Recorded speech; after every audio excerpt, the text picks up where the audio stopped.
Yan, so guys, shout out sa inyong lahat. So, halin kayo at samahan nyo ko. Tayo magluluto ng, alam nyo na.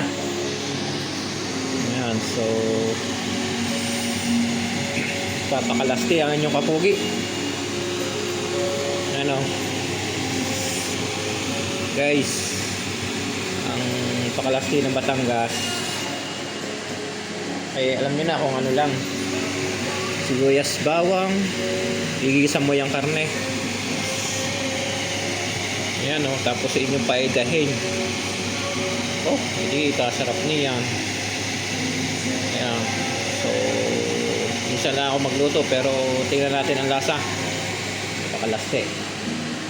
Yan, so mga kapugi, at meron pa ditong fries. Yan, may bell pepper. So pag naluto ito, halo ko yan diyan para lalong bumango ang ating niluto. Yan, so laging shout out sa inyo. Salamat sa mga followers ko diyan, sa mga nagsisa sa video, nag-heart. Yan, so comment lang kayo lagi para kayo update sa aking video. Ayan, so ayun, so magandang gabi diyan sa Pilipinas. Bye.